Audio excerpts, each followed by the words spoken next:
Billahi minasyaitonir rajim. Bismillahirrahmanirrahim.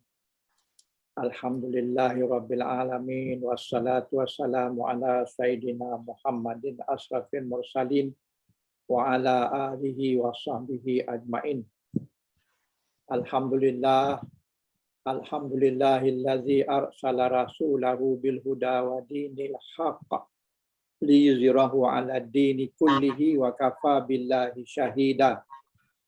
Asyhadu an la ilaha illallah wahdahu la syarikalah wa asyhadu anna Muhammadan 'abduhu wa rasuluh allazi ba'athahu Allahu ilan nasi mubasysyiran wa nadhira wa da'iyan ila Allah bi iznihi wa sirajan munira.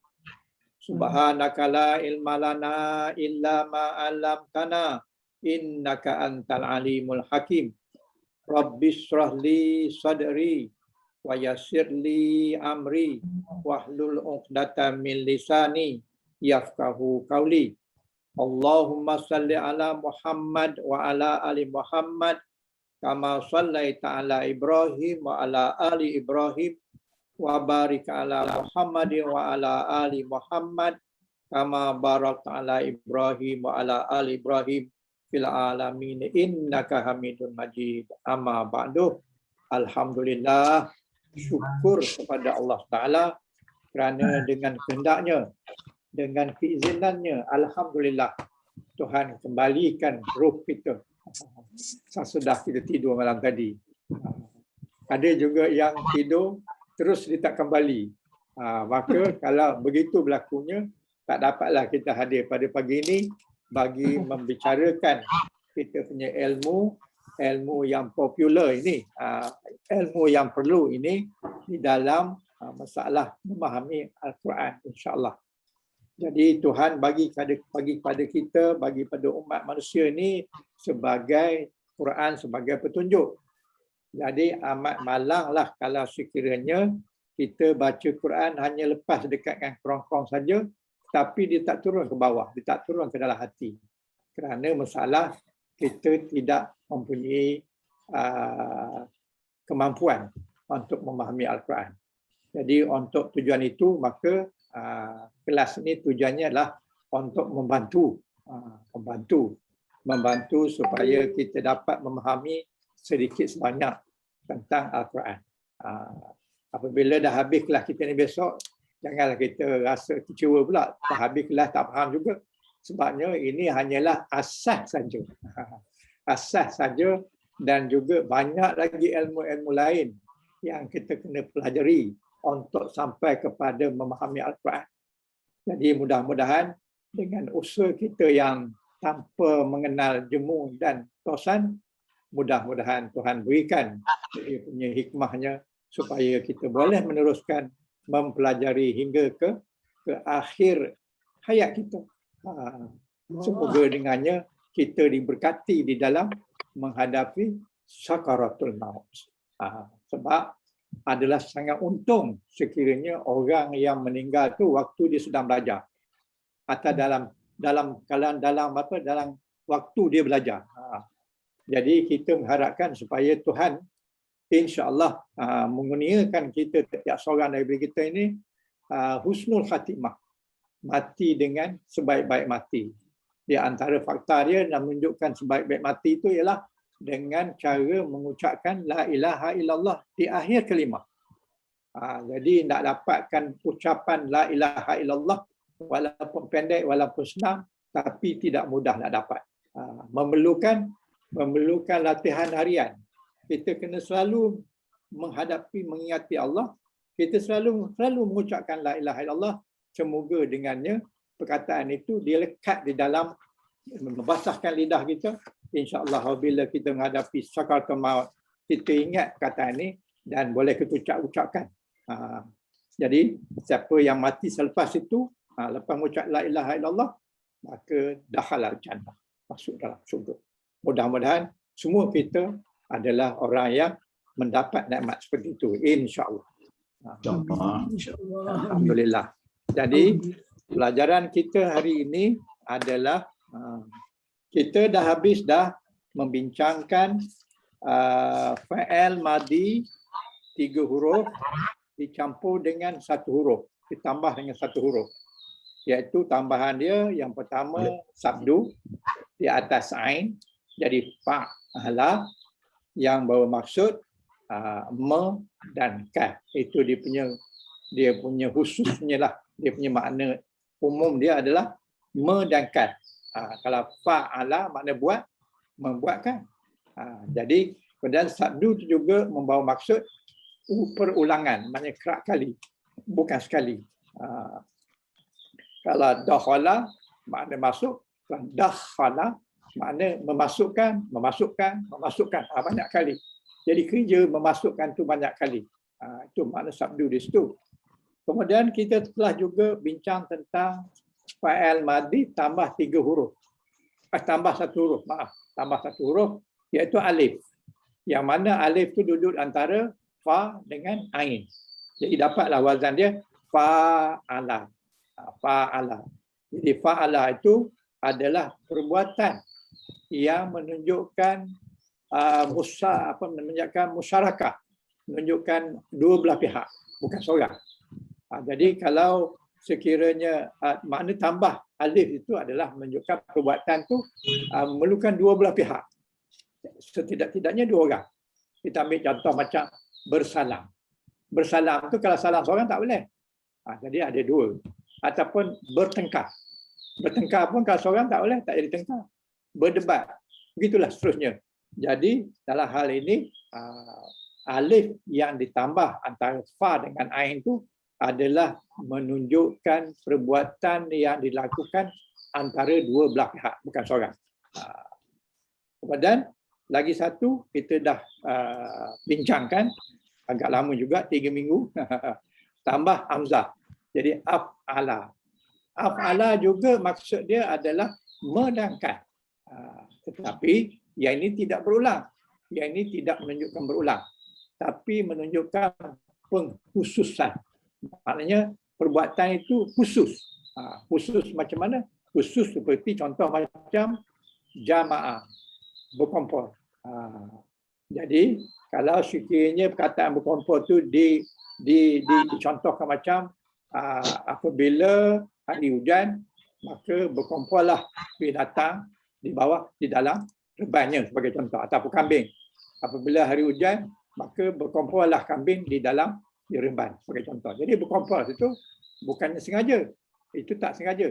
Itu tak diplan. Tapi kalau sekiranya berkumpullah ataupun bermusyaratlah mereka untuk membincangkan masalah hobi sebagai contoh. Jadi bermusyarat tu maknanya itu adalah menunjukkan meringankan juga. Tetapi itu adalah berplan, bercadang, berkhusus. Maknanya kalau dia bersyarat ataupun kalau dia berjumpa, perjumpaan. Jadi perjumpaan tu bukan tak sengaja. Memang bersengaja. Memang diplan. Diplan supaya ada mesyuarat untuk membincangkan masalah hobi sebagai contoh. Jadi itu adalah peranan hamzah sebelum fa'il mudhari' yang 3 huruf. Jadi 4 lah. Di af'ala jadi 4 huruf. Jadi benda makna-makna tu kita kena tahu jugalah. Tak cukuplah hanya kita tahu dia ni ada tambah 1 huruf hamzah, tapi makna tak tahu. Itu masalah. Kita kena ambil perhatian apa makna dia. Dalam nota kita yang lepas kita ada bagi 4 dia punya maksud, kemudian ada tambahan lagi. Di belakang tu ada 10 semua sekali. Jadi ke 10 itu ataupun setidak-tidaknya 4 yang awal tu kenalah kita perhatikan maksud kepada tambahan hamzah. Jadi apabila kita membaca Quran, kita jumpa ayat seperti itu, maka kita dapat tangkap makna dia. Jadi apabila kita jumpa perkataan seperti ini, kita kena tahu dia apa yang tambah dan apa asalnya. Dengan kita memahami perkataan asal tu, maka mudahlah kita nak menterjemahkan atau beri makna apabila ada tambah alif ke, tambah hamzah ke, tambah sabdu ke dan sebagainya. Kita boleh dapat beri makna dia jika kita faham konsep ini, konsep tambahan huruf ni. Jadi hari ini kita buka pada muka surat 73. 73 nota ni, nota yang kulit hijau. Nota yang saya tunjukkan pada dalam ni. muka surat 73. Itu tajuk dia adalah zaidah, itu Bahrain. Maknanya tambahan 2 huruf. Tambahan 2 huruf. Jadi tambahan 2 huruf ini adalah ada 5 tambahan. Maknanya tambahan yang pertama 2 huruf adalah ta dengan sabdu. Ta dengan sabdu. Maknanya yang fa'ala tu sabdu tu tambah ta depannya. Jadi 5 lah. Daripada fa'ala jadi fa'ala 5 lah. Jadi ta dengan sabdu tu tambah 2 huruf. Jadi dapatlah wazannya tafa'ala. Tafa'ala. Kemudian tambah ta dan alif. Yang kedua tambahan dia ta dan alif. Yang atas ta dengan sabdu. Yang ini ta dengan alif. Ini ada kaitan dengan fa'ala. Fa'ala. Jadi kita tambah ta depannya. Jadi tafa'ala. Okey. Kemudian tambah dengan alif dan ta. Ini ta dengan alif. Yang ini yang form kita panggil ini form 6 lah ni. Yang ta dengan sabdu ni form 5. Kemudian ta dengan alif ni form 6. Kemudian alif dengan ta form 7. Ataupun grup yang kelima, grup yang ketujuh. Alif dan ta. Kena perhati ni, ini ta dan alif. Ini alif dan ta, jangan bagi makna yang sama, tak sama. Ta alif dengan alif ta. Ini adalah tambahan dia. Alif dan ta ni tambahan dia. Alif pangkal, ta duduk di tengah. Ta duduk antara fa dengan ain. Yang ini tadi ta dengan alif. Itu tambah ta pangkal dia dan alif yang ada fa dengan ain. Lepas tambah alif nun. Alif nun. Tambah alif dan nun. Jadi 2 lah. 2 jadi 5 lah. Campur asalnya fa'ala jadi in fa'ala. Jadi ini adalah tambahan alif nun. Kemudian yang terakhir yang tambah 2 huruf ini adalah alif dan sabdu di hujung. Alif pangkal, sabdu di hujung. Macam if Allah. Sabdu ni di hujung dia. Pada lam. Bukannya pada ain. Pada ain tu dia tafa'ala. Yang ini alif di pangkal. Kemudian lam tu sabdu. Di hujung tu huruf yang terakhir itu adalah sabdu. Jadi itu adalah tambah alif dan ta. Jadi inilah yang dikatakan tambahan 2 huruf. Dia sudah kita panggil sebagai humasi. Humasinya fa'il humasi maknanya fa'il madhi yang mengandungi 5 huruf. Iaitu tambah 2 huruf. 3 tambah 2 huruf jadi 5. Jadi di sini dia kata sulasi majid ditambah 2 huruf. Dia maknanya ada tambah 2 huruf. Jadi jadual di bawah ni menunjukkan sulasi mazid dengan tambahan 2 huruf iaitu bi harfain tambah 2 huruf. Jadi 2 huruf itu ada 5 jenis. Sebagaimana yang kita bincang tadi, ada 5 jenis. Kemudian di bawah ni dia beri contoh-contoh apakah perkataan yang contoh-contoh yang lebih satu persatu iaitu ta tambah sabdu. Jadi kita dapat tafa'ala. Tafa'ala. Jadi tafa'ala ni wazan. Jadi kalau bila kita nak tahu kataan lain, masuk aja ke pa tu pada perkataan yang pertama, kemudian ain tu pada perkataan kedua, kemudian lam tu pada perkataan ketiga. Jadi itulah wazan. Wazan tu maknanya dia punya acuan saja. Jadi tempat pa ain lam tu ganti dengan perkataan yang lain. Jadi kita dapat baris yang sama dan maksud dia mempunyai bukan maksud yang sama, tapi maknanya dia punya dia bentuknya sama bentuk. Bila sama bentuk, samalah makna dia. Tapi dia mengikut makna kataan tu. Kalau ini fa'ala buat, kalau sekindahlah masuk, kalau kharaja keluar. Jadi kita beri makna, tetapi dia punya wazannya sama. Jadi tafa'ala ni adalah wazan umum. Tafa'ala. bermakna mutawah. Apa ni? Maknanya mutawaatun. Mutawaah. Mutawaah ini adalah bermakna perkataan daripada mutaaddi, perkataan fa'ala. Fa'ala ni adalah perkataan mutaaddi, bukan lazim. Sebab apabila sebut melakukan, dia melakukan kerja ini untuk siapa? Jadi untuk siapa tu ada dia punya mutaaddi dia, ada dia punya maf'ulun bih dia. Jadi fa'ala mempunyai maf'ulun bih.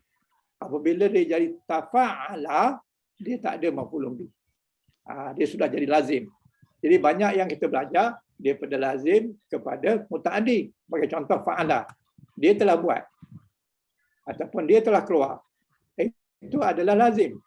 Sebab lazim, kataan dakhala ataupun kataan kharaja itu tidak memerlukan mutaaddi.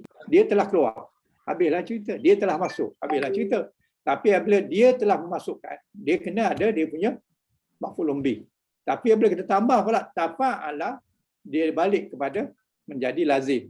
Jadi mutawa'ah ni adalah dia perkataan ta'ah. Ta'ah maknanya taat, tapi mutawa'ah adalah dia punya mazdar kepada ta'ah, taat. Jadi kita dapat mutawa'ah. Jadi mutawa'ah tu kalau nak ikut bahasa dia adalah, kalau taat tu maknanya patuhlah. Kalau mutawa'ah makna pematuhan. Jadi pematuhan. Jadi bermakna mutawa'ah untuk wazan fa'ala. Maknanya pematuhan ni samalah juga dengan bersetuju. Bersetuju. Fa'ala dengan wazan fa'ala. Iaitu merubahkan fa'il muta'addi. Muta'addi ni fa'ala. Apa muta'addinya? Muta'addinya adalah maf'ulun bih. Yang benda yang dibuat tu apa yang dibuat? Apa yang dimasukkan? Jadi itu adalah muta'addi. Jadi apabila masuk je tafa'ala, dia daripada muta'addi ditukar kepada wazan fa'ala menjadi lazim. Jadi perkataan tu daripada fa'ala memerlukan dia punya objek. Apabila masuk tafa'ala, dia sudah tidak memerlukan objek. Ataupun kita panggil dia tidak memerlukan muta'addi. Atau kita panggil dia kataan lazim. Lazim maknanya tak perlu muta'addi. Jadi mutawa'ah ini menukarkan daripada fa'ala daripada perkataan yang keadaan yang memerlukan maf'ulun bih kepada perkataan yang tidak memerlukan maf'ulun bih. Jadi perkataan yang tidak memerlukan maf'ulun bih itu adalah tafa'ala. Jadi tafa'ala ni tidak memerlukan maf'ulun bih. Jadi apabila masuk je ta dengan sabdu pada ain tu, jadi dia menukarkan perkataan yang asalnya adalah muta'addi kepada yang tidak muta'addi, yang dipanggil mutawa'ah. Jadi di sini menjadi fa'il lazim. Jadi makna fa'il lazim tafa'ala ni menjadi fa'il lazim di mana bentuk lazimnya merupakan akibat. Ini mustahab. Yang mana bentuk lazimnya merupakan akibat daripada bentuk muta'addinya. Seperti muta'addinya adalah kasara. Dia telah memecahkan. Makna itu kasara maknanya dia telah memecahkan. Jadi kena ada muta'addi. Memecahkan apa? Memecahkan bilik ke, memecahkan buku ke, memecahkan botol ke, memecahkan almari ke. Jadi perlu muta'addi. Tapi apabila takassara tambah tar tadi, maka dia sudah menjadi pecah, bercerai. Berkecai. Bukan bercerai, berkecai. Jadi maknanya akibat daripada pecah ni tadi, dia pecah, berkecai. Jadi kasara. Takassara maknanya pecah, berkecai lah. Ibarat kalau kaca ni jatuh terempas ke batu lah. Kalau terempas ke batu je, bersirai habis. Tapi kalau jatuh ke dalam lumpur ni tak pecah sangat lah. Dia pecah sikit je lah. Tapi kalau pecah batu ni, maknanya itu takassara. Yang mana akibat daripada kasarah, maka jadilah takasarah. Jadi daripada akibat kasarah maknanya memecahkan, maka jadilah dia pecah. Jadi tambah ta dengan ain sabdu itu menukarkan ataupun menjadikan perkataan itu lazim dan akibat kepada perkataan kasarah. Maknanya pecah berkecai itu adalah akibat daripada kerja yang memecahkan. Dia telah memecahkan. Okey? Ini besar nak tahu ni. Kalau tidak, kita tak dapat makna dia. Kalau kita tak faham yang ni, kita tak dapat makna dia. Jadi, boleh tanda sikit di sini. Jadi, perkataan tafa'ala ini adalah berbentuk lazim. Merupakan akibat. Kataan lazim, tapi akibat daripada mana? Akibat daripada kasarah ataupun daripada fa'ala. Jadi akibat dari fa'ala tu, maka kita dapat takassara. Maknanya adalah akibat dia pecah berderai. Ni takassara ni fa'il madhi ni, bukan fa'il mudhari'. Takassara ni, dia sudah jadi 5 huruf lah. Daripada 3 huruf, kasara, 4 huruf, campur satu 4. Jadi tambah ta ni, jadi 5 lah. Takassara. Jadi makna takassara itu ialah akibat daripada kasarah. Harap diambil perhatian lah supaya kita dapat makna dia. Okay. Ya, ada perbincangan? Kasarah tu Ustaz ni mudhari' ya? Bukan mudhari', fa'il madhi. Tak dengan sin sabdu tu, ta tu bukan ta awak. Ta tu tambahan ta dan sabdu. Ta tambahan. Bukan ta mudhari'. Ingat. Ta di depannya itu bukannya ta mudhari', tapi ta tambahan daripada kasarah jadi takassarah. Jadi jangan beri makna ta tu ta mudhari'. Bukan maknanya awak, bukan. Bukan makna awak, tapi ta tu adalah ta ijaan. Takassarah, ta yang asalnya kasarah tambah ta dan sabdu. Jadi takassarah. Jadi dia adalah fa'il madhi. Tu tengok dalam jadual ni. Dalam jadual ni. Tafa'ala. Fa'il madhi. Bukan fa'il mudhari'. Jangan bagi fa'il mudhari'. Ta ni ta tambahan, bukan ta mudhari'. Kena hati-hati tu. Kalau kita berkata ta mudhari' jadi awak lah, Pak. Assalamualaikum Ustaz. Assalamualaikum. Saya nak tanya sikit. Ya, silakan. Okey Ustaz, kata fa'il madhi tadi, fa'il madhi. Fa'il madhi kalau dia tambah ta dengan apa ni? Ta dengan apa? Ta dengan sabdu kan?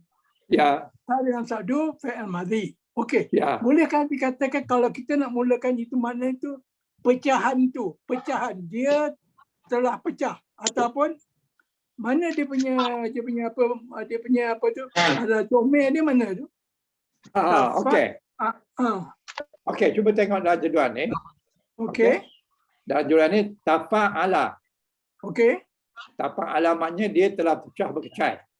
Dia dah kecah. Mana tu benda telah pecah? Dia punya domainnya huwa. Okey, where is the wa?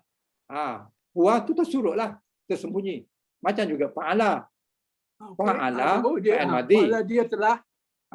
Huwa dia punya fa'il dia tersurut dalam tu huwa. Mustatir, takdiruhu huwa. Fa'il madhi mabni ala fathah. Al-fa'il mustatir. Al-fa'il domel mustatir. Takdiruhu huwa.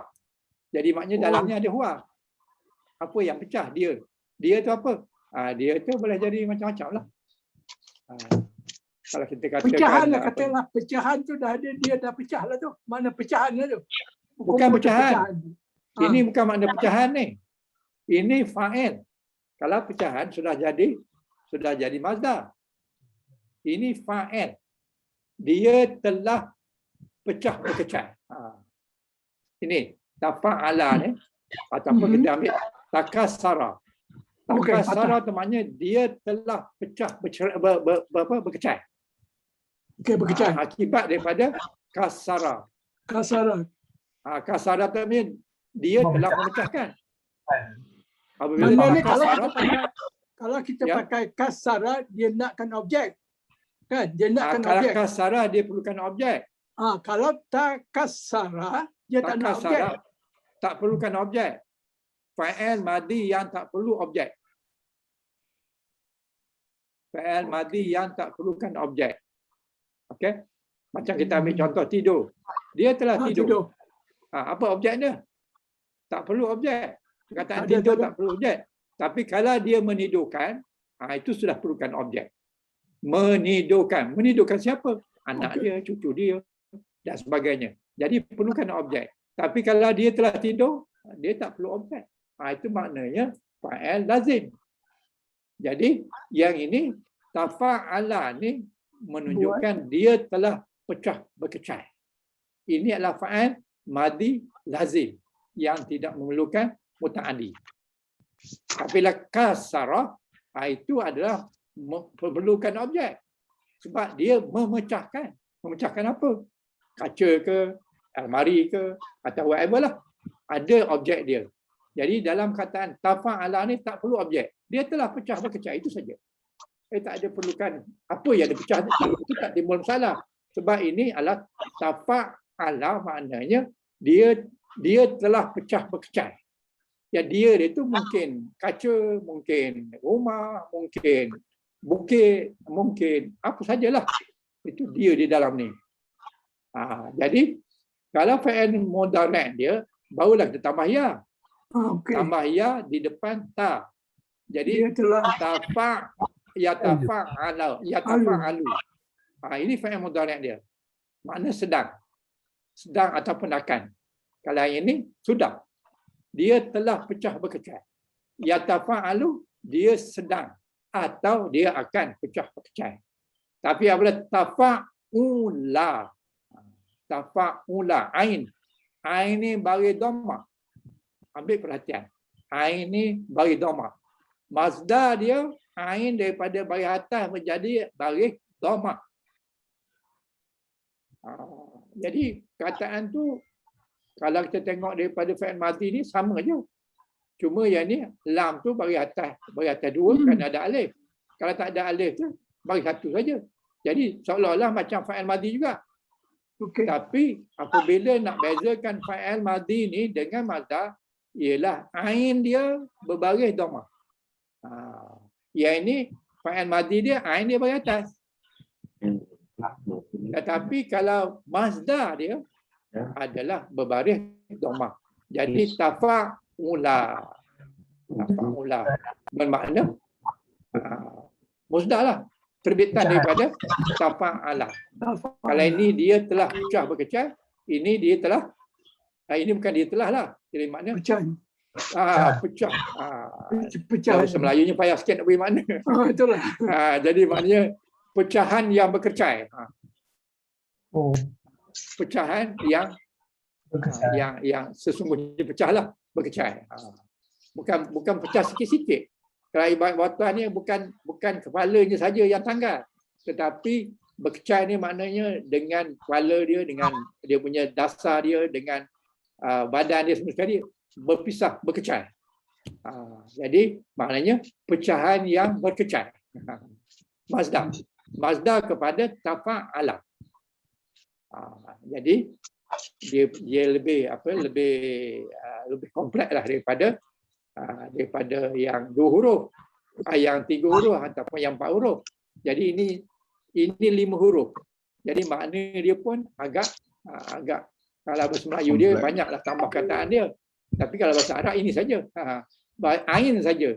Bezakan ain dia sudah dapat makna dia. Dia sesungguhnya perpecahan itu perpecahan yang berkecai. Macam perpaduan orang Islam, orang Melayu di Malaysia ni. Jadi kita boleh panggil dia tafa'ula. Tafa'ula. Kasar. Jadi kena tukar dengan ain itu. Takasura. Takasura. Maknanya Melayu ni berpecah, bukannya pecah 1, bukan pecah 2, bukan pecah 5.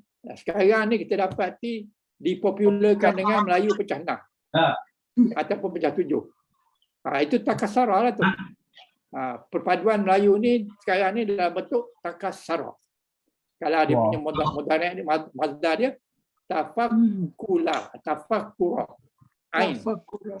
Jadi atas sin tu tukar dengan ain. Barulah dia mazda kepada tafa'ala. Ustaz, begitu juga. saya nak tahu lagi Ustaz. Ustaz, saya nak tahu dalam kedudukan dalam keduduknya dalam jawab, dalam ayat lah. Selalunya perkataan ni mana letaknya? Kalau kita nak buat ayat. Okey. Kita akan jumpa sekejap lagi apabila kita pergi kepada contoh-contoh Al-Quran. Okey. Kita akan buka kita punya nota kita, banyak contoh-contoh ayat Quran, contoh-contoh ayat lah. Kebanyakan ayat yang kita bagi ni adalah ayat Quran kerana kita nak faham Quran. Jadi kedudukan dia dalam ayat nanti kita tak tengok dalam Quran. Okey, sekarang ni kita fahamkan konsep dia dulu. Okey. Maknanya tafa'ala ni maknanya dia telah pecah. Berkecah. Yang ni yatafa'ala, dia sedang pecah atau akan pecah. Tapi kalau tafa'ulan, perpecahan yang berpecah. Jadi contohnya persaudaraan Melayu sekarang ni di Malaysia ni adalah contoh yang barangkali tepatlah dengan maksud takasura. Takasura maknanya pecah, berkecah. Perpecahan yang pecah berkecah. Bukan pecah sikit-sikit. Jadi kalau kita biarkan berterusan, kita akan kehilangan segala-galanya. Agama pun akan hilang, negeri pun akan hilang, bangsa pun akan hilang. Jadi janganlah sampai peringkat pecah, berkecah. Kemudian tafa'ala ni fa'il madhi, isim fa'il dia adalah mutafa'ilun. Mutafa'ilun. Mutafa'ilun ditambah dengan min baris dhammah. Min baris dhammah ni boleh jadi isim fa'il ataupun boleh jadi isim maf'ul. Dan boleh lagi juga masdar. Ini namanya tafa'ula ni bukan masdar yang mula dengan min. Ada masdar yang mula dengan min. Pada perkataan ini. Nanti kita akan jumpa. Jangan datang serentak sekali. Cuma kalau masdar itu dimula dengan min dari dhammah ni, makna itu kita panggil masdar mimi. Nama dia masdar mimi. Ini bukan masdar mimi ni. Masdar mimi dia mula dengan mim. Jadi kalau kita buka buku Mu'jam tu, kita akan jumpa dua masdar dibagi dalam tu. Satu yang ada min, satu yang tak ada min. Yang ada min tu bagi dhammah. Itu masdar mimi. Tapi ini bukan masdar mimi, ini isim fa'il. Isim fa'il yang ditambah dengan min tu bagi dhammah. Jadi mutafa'ilun, ain bagi bawah menunjukkan isim fa'il. Ain bagi atas menunjukkan isim maf'ul. Itu saja. Tuan ingat yang tu, mudah nak bezakan antara isim fa'il dengan isim maf'ul. Kataan dia, huruf dia sama. Mutafa'ilun. Yang ini mutafa'alun. Sama saja. Hanya baris ain saja yang beza. Satu baris atas, satu baris bawah. Yang baris bawah tu ada isim fa'il. Yang baris atas ada isim maf'ul. Itu saja. Kalau tuan pegang yang tu, dapat bezakan. Mana satu isim fa'il, mana satu isim maf'ul. Cuma bagi satu min tu, min masdar ataupun masdar mimi. Itu kita akan jumpa ataupun kita akan syarahkan apabila sampai waktu yang sampai ketikanya lah. Jadi hari ini kita ambil ini dulu. Ambil dia punya kaedah ataupun dia prinsip dia macam mana dengan yang tambah dua huruf ni. Huruf ta dengan huruf ain. Jadi isim fa'il, isim maf'ul mudah. Tak ada masalah. Cuma ambil daripada fa'il madhi kemudian tambah dengan min. Lepas tu kalau isim fa'il, ain tu bagi bawah. Kemudian kalau isim maf'ul, ain tu bagi atas. Kemudian bagi akhir itu bergantung kepada kedudukan perkataan di dalam ayat. Kalau di tempat maf'ul ataupun kalau di tempat sebagai marfu', bagi tak boleh tambah lah. Kalau depannya tak ada alif lam, maka ada tanwin lah. Jadi baris akhir ni tidak fix. Dia berubah-ubah mengikut kedudukan ayat. Jadi jangan tanya masalah kenapa ini domah lah ke? Ini tidak domah. Kenapa? Sebab ini kerana tidak ada benda yang menyebabkan dia berbaris selain daripada domah. Tidak ada dia punya alat atau dia punya penyebab kenapa dia mesti baris atas atau mesti baris bawah. Macam ini pula dia tafa'ula mazda mula akhir dia punya asalnya adalah baris atas. Jadi kalau tak ada apa-apa depan ni, amil depan ni yang menyebabkan dia baris domah ataupun baris bawah, maka dia tafa'ula. Jadi itu isim fa'il, isim maf'ul. Ini mustahak tahu sebab kita akan jumpa kataan ni banyak kali. Dan fa'il amar cuma kita kita tukarkan baris hujung tu dengan baris mati. Fa'il amar baris hujungnya baris mati. Mabni, mana-mana tempatlah dia baris mati apabila fa'il amar hujungnya. Jadi daripada fa'il madi kita buangkan lam baris atas tu, bukan buang lamnya, buang barisnya, ganti dengan mati. Jadi kita dapatlah daripada tafa'ala jadi tafa'al. Tukar baris mati je. Tukar baris mati je, ambil fa'il mati, tukar baris mati, dia sudah jadi fa'il amar. Kalau baris atas, fa'il madi. Kalau baris mati, fa'il amar. Biasa. Kau ingat yang tu? Okey. Dan fa'il nahi. Fa'il nahi maknanya cegahlah. Perkataan perbuatan cegahlah. Jadi tatafa'al. Jadi dia punya mazhar dia punya la ni berjumpa dengan fa'il madi. Asalnya fa'il madi dia adalah yatafa'alu. Tapi apabila larangan la, jadi tak bolehlah kita melarang dia. Sebab ia ni maknanya dia. Jadi apabila kita nak melarang, mestilah awak. Apabila awak, kita kena gunakan ta. Jadi ta tambah ta yang sedia ada. Jadi kita dapat tatafa'al. Jadi ini yatafa'al itu dia. Kalau awak tatafa'alu. Jadi huruf mudhari' dia adalah ya. Lalu di sini huruf mudhari' dia ta. Ta yang pertama. Ta yang kedua tu adalah huruf memang ejaan dia. Maknanya kita dah tambah huruf ta dengan huruf ain bersama. Okey. Jadi tafa'ala memiliki tambahan huruf ta dan ain fa'il. Maknanya tata dan sabdu. Okey. Sehingga dia menjadi bertasdid. Maknanya tasdid pada ain. Jadi tafa'ala. Berikut adalah contoh tasrif dia. Tasrif dia contoh. Macam mana yang ni tadi? Ini contohnya dia ambil ta'allama. Ta'allama maksudnya mempelajari. Dia perkataan ta'allama. Maksudnya allama. Allama maksudnya dia mengajar. Allama dia mengajar. Jadi apabila tambah ta dengan sabdu ni jadi didapati mempelajari. Mempelajari. Ini dia telah mempelajari. Yang ya ta'allamu dia sedang mempelajari. Kalau ini ta'alluma. Ta'alluma ni maknanya perkataan terbitan. Bila terbitan, kalau nak terjemah dalam bahasa Melayunya, kita tambah ter dan an. Kan? Ataupun dan an. Jadi macam ini, ta'alluma, mempelajari, kalau kita tambah pe dan an, macam mana jadi? Pembelajaran. Pembelajaran. Jadi maknanya ini sudah jadi pembelajaran.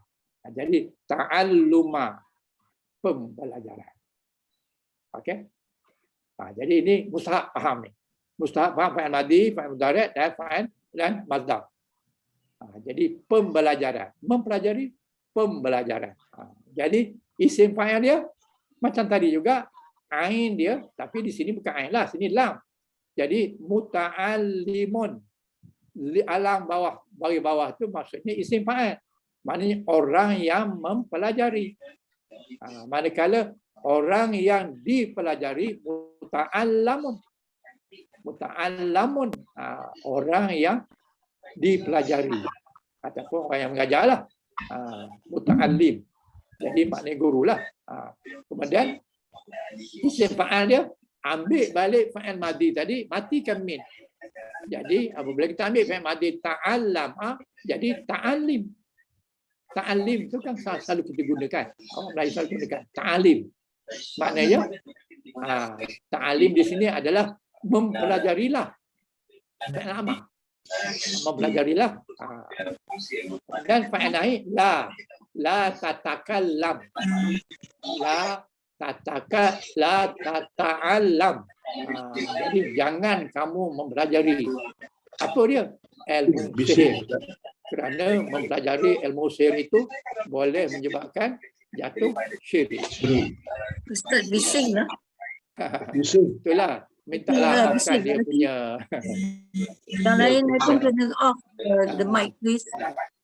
Off mic lah sementara. Off the mic. Tak boleh dengar lah. Kalau nak tanya soalan bolehlah on-kan dia punya tu. Dia punya Yes. mic dia tu. Okey. Syukran lakum. Jadi sejauh ini ada persoalan tentang wazan ini. Tafa'ala tambah ta tambah ain. Semua clear? Semua faham? Okey, oleh kerana mic tak on, jadi jawapan dia kita tak dengar. Okey, contoh yang kedua sini tabassama. Asalnya basama. Basama asalnya basama. Basama tu senyum. Dia telah senyum. Kalau basama dia menyebabkan kawan tu tersenyum. Kalau tabassana jadi tersenyum. Tersenyum ni bukan maknanya tak sengaja senyum, bukan. Tersenyum ni maknanya ternya tersedia. Dia tersedia senyum. Dia sedia senyum. Bukannya bukan ter maknanya tak sengaja. Ter ni maknanya telah bersedia. Dia telah senyum. Bukan tersenyum tak sengaja senyum, bukan. Dia telah senyum lah perkataan kita ni. Di sinilah masalahnya bila kita nak terjemah dalam bahasa Melayu. Jadi masalah tu dia tak ada perkataan Melayu yang sesuai dengan makna yang kita hendaki. Bukan makna tak boleh belajar bahasa Arab dalam bahasa Melayu. Jadi kalau belajar bahasa Arab melalui bahasa Arab, lagilah kelang kabut. Sebab belajar bahasa Arab nanti ditafsirkan dia punya perkataan tu juga dengan bahasa Arab. Macam seolah-olah kita baca kamus bahasa Arab, tafsir dan diterangkan bahasa Arab. Jadi sudahlah tak faham makna apa yang kita nak cari. Lepas tu keterangan dia pun kita tak banyak perkataan dalam tu tak faham. Jadi akhirnya itulah masalahnya. Kalau orang pergi belajar bahasa Arab, pergi dengan tangan kosong, tiba-tiba tu belajar sana, dia menghadapi banyak masa untuk menyesuaikan maksud-maksud ayat tu. Jadi tabassama maknanya tersenyum. Tersenyum. Macam lagi dia tadi yang pecah berkecai. Yang ini tersenyum. Tapi kalau sebut tersenyum dia tak nampak dia punya macam kaca pecah bercerai pecah berkecai tu tak nampak. Tak nampak berkecainya. Tersenyum. Ini tersenyum ni maknanya dia tersenyum, dia sedia bersenyum, maknanya nak kata macam mana? Siapa ada idea nak beri makna dia? Dalam buku ni tersenyum saja, tapi tersenyum tu tak dapat memberikan makna yang sebenar. Makna yang sebenarnya Mifadlik Ustaz.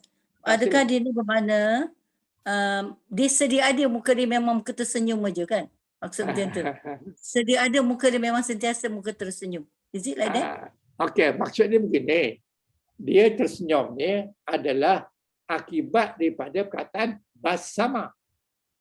Basama, kemudian tabassana akibat daripada basama. Macam tadi, dia pecah berkecah akibat daripada dia telah memecahkan. Jadi di sini, dia telah memberikan senyuman. Dia telah mensenyumkan. Dia telah mensenyumkan maka dia pun tersenyum. Akibat daripada orang lain memberi dia supaya menggalakkan dia supaya senyum, maka dia senyum. Jadi dia senyum itu adalah akibat daripada fasama. Kerana orang lain menggalakkan dia supaya senyum, maka dia pun tersenyum. Jadi akibat daripada orang suruh dia senyum. Jadi di sini kalau bahasa Melayu tak sengaja. Ini bukan makna tak sengaja, tetapi akibat daripada perkataan fa'ala dia. Fa'ala dia sini adalah basama. Basama itu makna menyenyumkan. Betul ke menyenyumkan? Menyenyumkan betul ke? Katalah itu kataan yang kita ada. Maknanya ada pihak yang menyenyumkan, maka dia pun tersenyum. Di situlah maknanya tersenyum di sini tabasama tadi. Dapat? Dapat Puan Nuraini? Faham tu. Alhamdulillah. Alhamdulillah. Sah, alhamdulillah. Jadi tabassama apabila fa'il mudhari'nya tambah ya. Tambah ya menunjukkan dia. Tambah tam menunjukkan awak. Tambah al-hamzah menunjukkan saya. Tambah nun menunjukkan kami. Jadi ini adalah dia. Yatabassamu. Yatabassamu ni adalah fa'il madhi, fa'il mudhari' kepada tabassama. Yatabassamu. Jadi min ni sudah menjadi dhamma kerana dia fa'il mudhari'. Tambah ya ni kerana dia adalah huruf fa'il mudhari'. Huruf mudhari'. Yatabassamu. Maknanya fa'il mudhari', maknanya dia sedang ataupun dia akan tersenyum. Tersenyum kenapa? Akibat daripada orang suruh senyum. Akibat dia. Bila tersenyum tu bukan tak sengaja, tapi akibat daripada ada lawak jenaka ke, atau ada gelikan hati ke, atau ada orang datang bawa makanan ke, maka dia tersenyum. Jadi tersenyum tu akibat daripada kerana dia letak bendera putih depan rumah, tiba-tiba ada orang bawa makanan, maka dia happy. Dia happy maka dia tersenyum. Akibat daripada ada orang bawa makanan dalam keadaan dia susah, dalam keadaan dia sangat memerlukan, tiba-tiba ada orang datang bawa makanan, maka dia pun tersenyum syukur.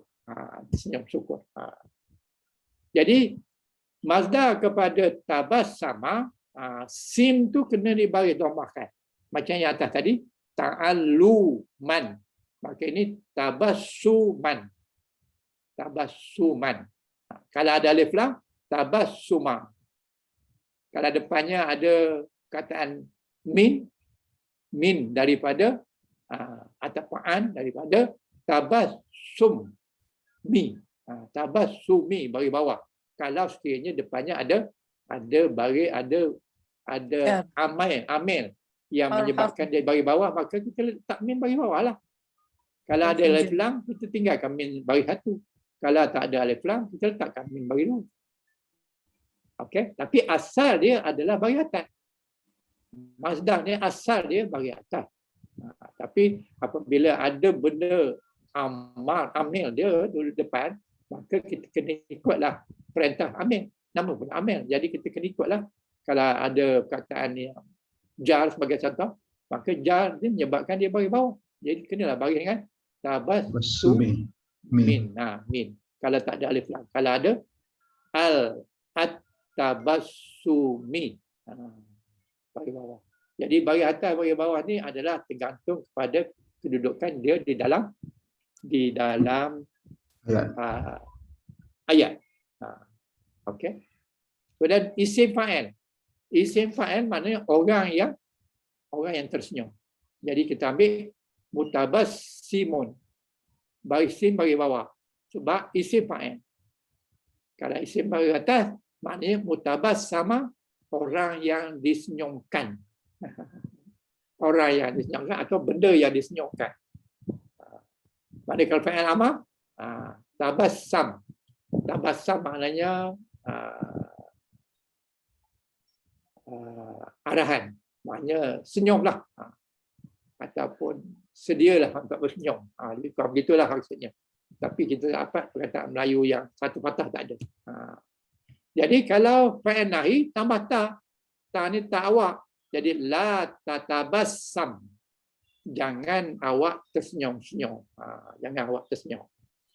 Jadi inilah dia punya wazan dia bagi tasrif fa'il madhi, fa'il mudhari', mazdah, isim fa'il, isim maf'ul, fa'il amar dan fa'il nahi.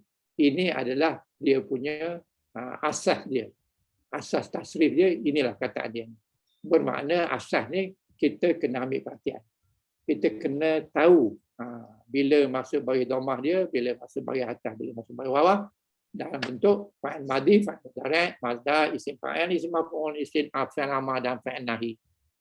Jadi kena ambil, kena baca selalu supaya kita dapat detect apabila mazdah dia bagi dhammah. Jadi untuk pengetahuan, mazdah yang membagi dhammah ni ada dua keadaan. Satu bila tambah ta dengan hamzah dalam jadual ni. Dalam jadual 4.2 ni, satu ketika ta hamzah, maka muzari' mazdah dia, ain dia bagi dhammah. Lagi satu ta tambah alif. Dia punya mudhari' dia, ain ni bagi dhammah. Yang lain tu tidak bagi dhammah. Cuma dua ni saja. Ta dengan sadu, ta dengan alif, mudhari' dia bagi dhammah. Ain dia bagi dhammah. Manakala alif ta, alif nun dan alif sabdu tidak dengan bagi dhammah. Jadi fa'il 5 huruf yang mazdah dia bagi dhammah hanya ta dan sabdu dan ta dengan alif. Atau tambah ta depan tu, dia menyebabkan mazdah dia bagi dhammah. Ta hamzah, ta alif. Jadi hamzah dia bagi ain dia bagi dhammah. Tapi kalau alif, ta, alif, nun, alif ini tidak. Apabila perkataan mudhari' dia depannya ada alif atau hamzah, maka dia punya mazdah dia tambah alif sebelum akhir. Tolong pegang yang tu. Apabila depannya ada alif ta ke, tambah alif ta ke, alif nun ke, alif sabdu ke, tambah alif di depannya, atau perkataan madhi dia ada alif di depan dia ataupun hamzah di depan dia, maka mazdah dia ambil balik perkataan tu, tambah aja alif sebelum akhir. Tuan-tuan pegang yang tu. Kalau pegang yang tu, tuan-tuan akan dapat memberikan makna dia yang betul, insya-Allah. Kalau ada alif ta, alif nun, alif sabdu, maka mazdah dia adalah tambah alif sebelum akhir. Kalau depannya alif atau hamzah, maka mazdah dia tambah alif sebelum akhir. Pernah jumpa tak banyak kataan yang ada alif sebelum akhir? Banyak dalam Quran. Itu maknanya mazdah.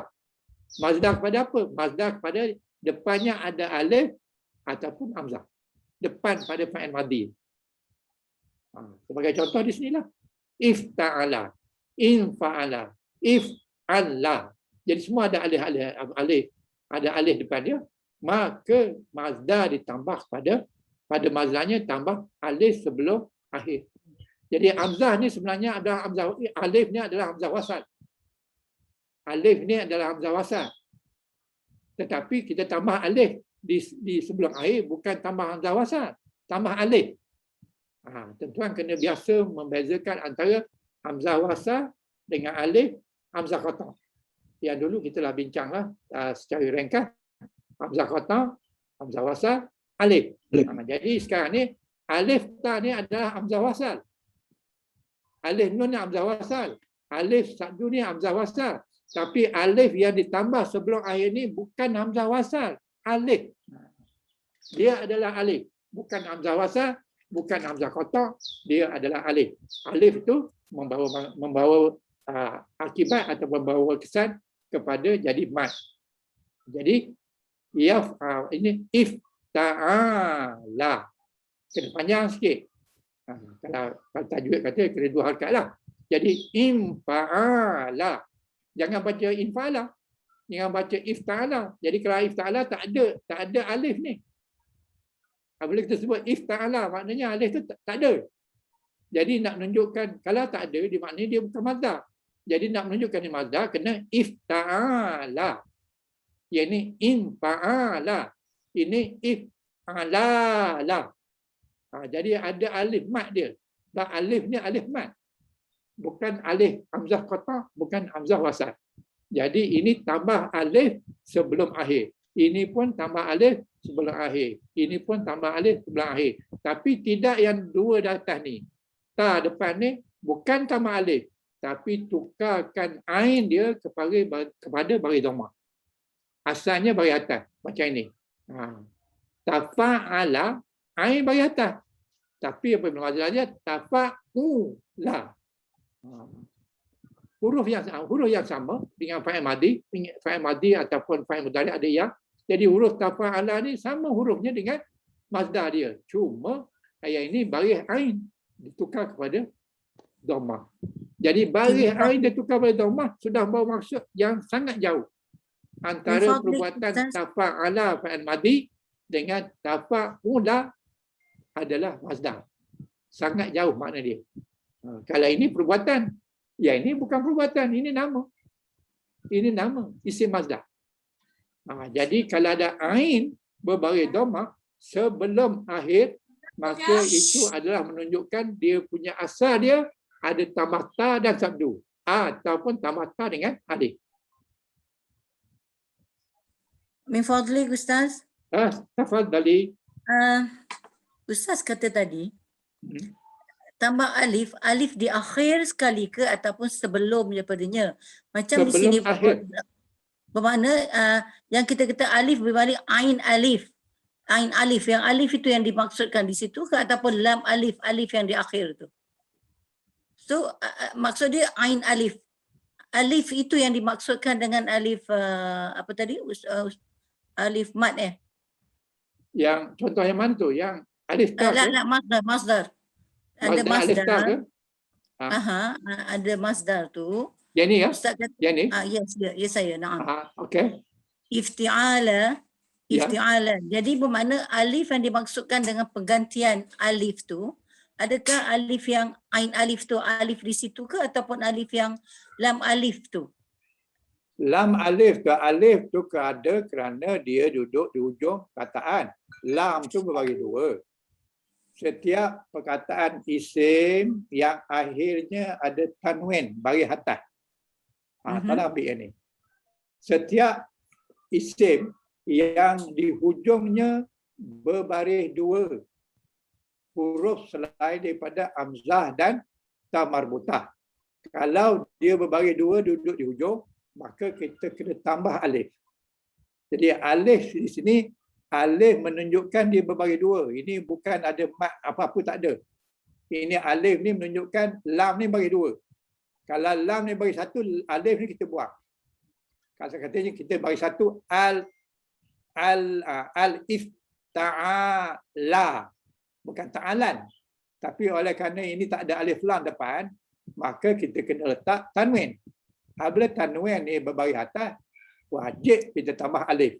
Jadi alif yang di hujung ni bukan alif menunjukkan dia mazdar, tapi alif ni menunjukkan ada huruf hujung berbaris dua. Huruf hujung berbaris dua yang mana huruf tu bukan huruf hamzah dan bukan pula huruf termarbutah. Jadi kalau bukan dua tu berbaris dua duduk di hujung, maka kena tambah alif. Jadi tambah alif tu bukan alif menunjukkan mazdar, tapi alif tu menunjukkan ada baris dua hujung. Tapi kalau baris dua dhammah tak payah. Baris dua bawah tak payah tambah alif. Hanya baris atas saja kena tambah alif. Jadi alif ini bukannya ejaan kepada mazdar. Dia ditambah alif kerana baris dua hujung tu bukan hamzah, bukan termarbutah. Itu sebab dia tambah alif.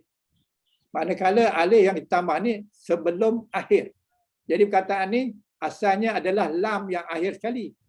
Jadi apabila lam di akhir sekali, maka kita nak buat dia punya mazdar, kena tambah alif sebelum akhir. Akhirnya apa? Lam. Jadi kita tambah hamzah, tambah alif sebelum Akhir. Lam. Akhirnya lam. Jadi ifta'ala. Jangan lebih mat pula. 2 je. Ifta'ala. Jadi ifta'ala. Tambah alif antara ain dengan lam itu adalah menunjukkan tanda mazdar kepada perkataan yang asalnya pangkal dia alif ataupun hamzah. Okey. Adakah clear? Masih lagi ragu-ragu. Masih Okey. ragu-ragu. Entah mana yang ragu. Okay. Saya faham yang lam alif la tu because Ustaz kata kalau apa benda dia berbaris atas kita kena kalau alif dengan ta marbuta kan. Tapi yang alif penggantian di awal alif ta tu jadi yang penggantian tu adakah alif yang bersebelahan dengan ain? Maksud dia di situ? Penggantian. Saya Ya. tak faham apa maksud penggantian tu. Ustaz kata tadi alif tu huruf mat kan. Kalau Aha. iftiala jadi Ya. yang diganti dengan alif tu adakah alif Diganti. yang Tak ada ganti. Mana ganti Pak? Tambah. Ditambah. ditambah okey that means maksud dia okey diganti dia ditambah dekat sebelah ain tu ke yang itu Sebelum dimasukkan akhir. tambah di situ jadi yang Ditambah itulah sebelum akhir. jadi sebelum akhir lah Habis perkataan saya okey, sebelum tambah alif sebelum akhir. Bukan sebelah ain. because kalau if saya tak silap awalan tadi Ustaz kata di akhir perkataan and later on you said sebelum akhir jadi saya confused di situ. Sejak mula saya sebut sebelum akhir. saya mungkin saya silap lah kot. Tapi kalau Saya tak kata silap, tambah alif sebelum akhir. Tak ada saya kata okey. tambah alif di ujung di akhir. Tak ada. Sebelum akhir. Sebelum akhir. Okey. Syukran Okey. jazakallah. Tolong ambil perhatianlah kataan tu supaya Okey, jangan okey. silap fahamlah. Jadi tambah alif sebelum akhir. Saya tak kata Okey. tambah alif lepas akhir. Last akhir. Okey. Tak ada. Okey, Saya tak okey. sebut begitu. Saya kata sebelum Jadi, akhir. Okey. Okey. Fahim tu. Okey, fahim tu. Alhamdulillah. Ada lagi soalan lain?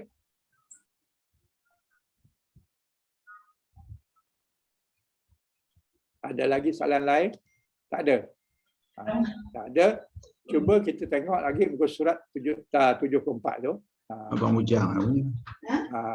74. Tabel berikut menunjukkan fa'il yang masuk ke bab ini. Untuk lebih memahami tasrif bab ini, sila tasrif fa'il berikut. Ini kalau tuan nak buatlah. Macam takallama. Takallama ni adalah fa'il madi. Buatlah tasrif dia. Takallama fa'il mudhari' dia apa? Fa'il mudhari' dia kena tambah ya. Ya takal. Min tu kena bagi dhammah lah sebab dia fa'il madi. Fa'il mudhari'. Lepas tu kena buat dia punya mazdar. Mazdar dia tukarlah lam ni kepada dhammah. Ini bagi atas. Begitu juga. Kemudian kita nak jadikan dia isim fa'il. Sebagaimana jadual ni. Isim fa'il. Jadi isim fa'il, lam tu bagi bawah lah.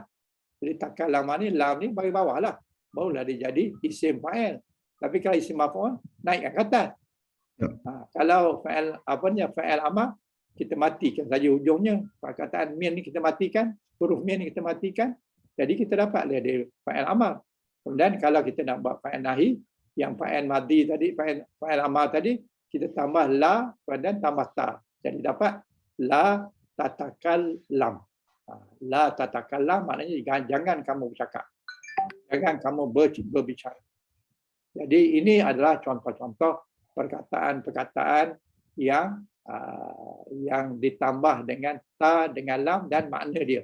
Takallama maknanya berbicara. Tajassasa maknanya memata-matai. Memata-matai. Dia kata asalnya jassasa.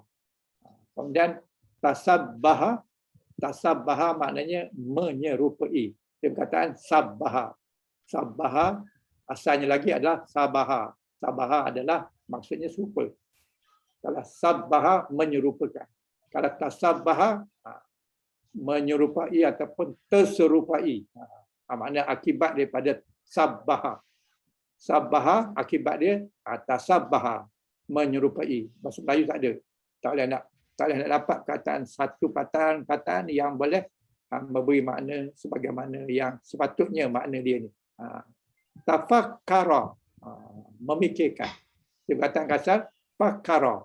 Fakara maknanya Okey. kalau Fikir. fakara maknanya dia telah berfikir. Kalau Ya. fakara, dia telah memikirkan. Kalau tafakkara, akibat daripada dia memikirkan, dia menjadi tafakkara.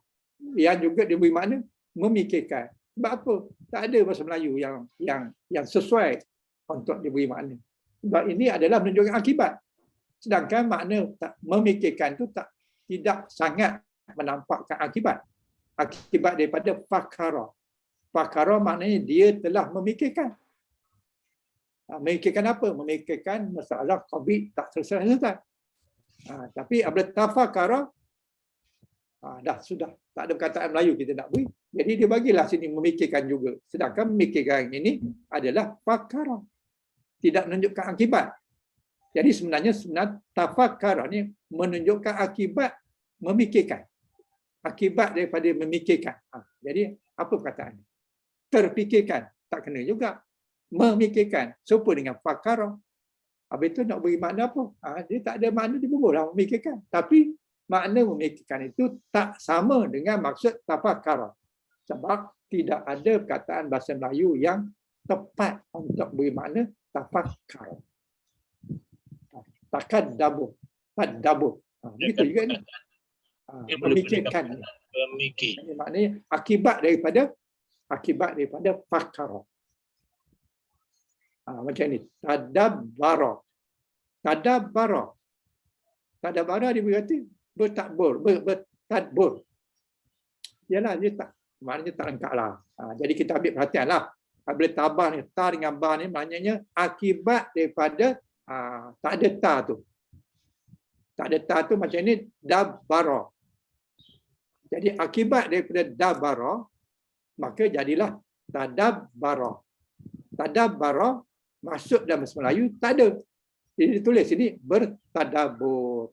Bertadabur ni tidak membawa maksud yang tepat pada tabadara. Apa nak buat? Sebab bahasa Melayu tak ada perkataan tu. Sebab itulah Quran tak turun dalam bahasa Melayu. Sebab dia tak cukup perkataan. Bahasa kita ni tak cukup. Nak jadikan bahasa akademik, terutamanya nak memberikan terjemahan Al-Quran tak cukup. Oleh kerana itu kita kena belajar apa maksud dia yang sebenar. Yang Tuhan nak beritahu kita, dia suruh kita bertadabur tu, apa maksud dia? Bukan bertadabur tu maksud dabara, tapi tadabara ni akibat daripada bertadabur. Akibat kita tadabur Quran tu, maka kita dapat bertadabara, bertadabur. Akibat dia. Macam tadi pecah. Akibatnya benda tu pecah. Jadi tak sama dengan dia memecahkan dengan benda tu akibat daripada kerja yang memecahkan. Jadi sini tadabbaru. Tadabbaru maknanya nak ikut bahasa Melayunya dengan banyak perkataan lah. Maknanya belajar Quran sehingga kamu benar-benar faham. Itu maksud dia. Jadi kalau kita nak tulis macam tu sini tadabbara. Jadi hendaklah maknanya ini adalah fa'il madhi yang menunjukkan dia telah belajar Al-Quran sehingga benar-benar dia faham. Jadi payahlah kalau tulis macam tu. Jadi tulislah bertadabur. Jadi sedangkan bertadabur ni tak cukup makna, tak sampai makna dia. Jadi sebab itulah kita kena mempelajari ilmu nahwu dan syarah supaya kita dapat tepat makna dia. Ini pula tawaddu'a. Tawaddu'a dia beri maksud berwudu. Tapi sebenarnya maksudnya adalah akibat daripada wudu. Dia telah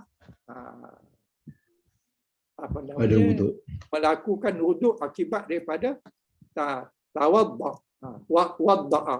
Jadi maknanya daripada perkataan asalnya adalah fa'ala. Fa'ala jadi sini jadi tawaddu'a.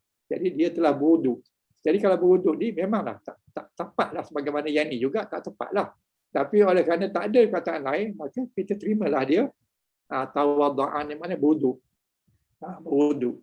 Maknanya berwuduk, dia mengangkat wuduk. Itu macam tayassara. Tayassara mudah. Dia kata mudah. Mudah tu sebenarnya yasar. Yasara itu mudah. Mudah tepat dengan mudah. Tapi tayassara tak bolehlah beri maksud mudah. Tetapi apa perkataan yang sah? Melayu tak ada. Tak ada dia kata mudahlah. Tapi kalau kita faham mudah saja, tak tepatlah sebagaimana maksud perkataan ini. Macam tabayyana. Tabayyana, tabayun. Tabayun kita tahu menjelaskan kan. Tabayyana sebelumnya itulah bayana. Bayana tu maknanya menerangkan. Bila tabayyana dia jadi jelas. Akibat daripada menerangkan dia jadi jelas. Tapi bolehkah kita dapat tangkap maksud jelas ni daripada perkataan asalnya adalah bayana? Kalau boleh maknanya ini perkataan yang hampirlah maksud dia. Jadi ada yang tak ada. Jadi untuk menjadikan kita ni familiar dengan wazan ini, maka tuan-tuan bolehlah buatkan dia punya sebagaimana arahan ini. Untuk lebih memahami tasrif ini, sila tasrif fa'il berikut. Sini ada banyak fa'il di sini. Jadi ada 20 kata ke? 2, 3, 4, 5. 20 kataan. 20 tasrif.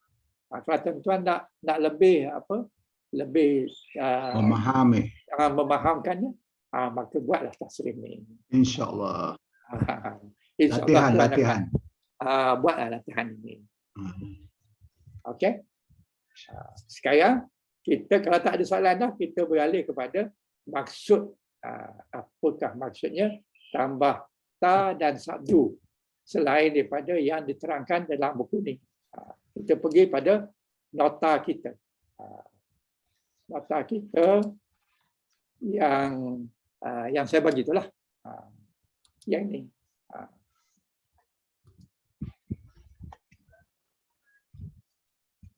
Yang ni.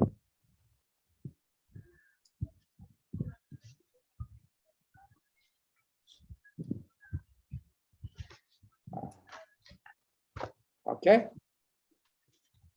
Jadi fa'lu humasi. Fa'lu humasi maknanya fa'il madhi yang mempunyai 5 huruf. 5 huruf itu apabila ditambah dengan 2 huruf tambahan. Jadi form yang kelima, huruf tambahan dia adalah ta dengan sabdu yang kita bincang tadi. Yang umumnya, ini bukan mesti ini, umumnya adalah bermaksud ber ataupun ter ataupun akibat daripada perbuatan yang tak berancang, terpecah, memecahkan, terpecah. Maka terpecah tu akibat daripada yang tidak ada rancangan. Ini tidak rancang tapi benda tu itu memang ter tak sengaja lah. Dan juga boleh tersengaja pun, maknanya kalau sengaja maknanya dia sudah berancang. Ini tak sengaja. Tidak diplan, tanpa rancangan. Jadi ta campur hamzah, jadi kita dapat tafa'ala yatafa'alu taf'al. Bagaimana yang kita bincang tadi. Tapi dia membawa maksud lebih kurang. Ataupun umumnya boleh jadi boleh jadi ter, boleh jadi ber dan ter ni adalah akibat daripada perbuatan yang tak terancang. Okey. Jadi dia punya keterangan dia adalah di sini. Muka surat berikut ni. Jadi surat berikutnya kita panggil dia form 5. Form 5 adalah ta campur dengan sabdu. Form 6 ta campur dengan alif dan seterusnya. Jadi form ni tak ada dalam bahasa Arab, tapi diadakan untuk memudahkan kita bab yang mana. Campur alif ke, campur sabdu ke. Kalau campur alif maknanya bab 6. Kalau campur sabdu bab 5. Jadi kita mudah nak cerita bab 5. Bab 5 tu dah tentu ta campur sabdu. Jadi Tafa'ala ya tafa'alu macam yang tadi ya. Tafa'ula. Tafa'ula. Mutafa'ilun. Mutafa'alun. Tafa'al dengan la tatafa'al. Jadi ini dia punya tasrif istilahi. Kemudian ini adalah maksud dia yang lebih khusus lah. Yang tadi umum lah. Yang ini lebih khusus lah. Jadi di antara maksud tambah ta dan sabdu adalah menunjukkan rasa bersungguhan di dalam melakukan sesuatu perbuatan. Maknanya bertambah ta dengan sabdu itu menunjukkan kesungguhan melakukan suatu perbuatan. Kalau pakara maknanya dia telah berfikir. Tapi kalau tafakkara maknanya dia memikirkan dengan bersungguh-sungguh nak buat benda itu. Jadi tambah ta dengan sabdu itu menunjukkan kesungguhan untuk melakukan perbuatan.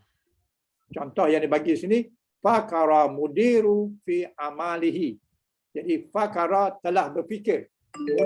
Mudir guru besar ataupun ketua jabatan. Fi amalihi. Jadi guru besar itu berfikir tentang kerjanya. Dia berfikir. Tetapi apabila tafakkara mudir fi amalihi, maknanya guru besar itu memikirkan dengan sungguh-sungguh tentang kerjanya. Dah lain makna dia. Yang ini dia fikir je. Tapi yang ini bersungguh-sungguh. Jadi dah lain. Kesan dia dah lain. Yang akibat daripada dia berfikir, maka dia dapat tafakkar.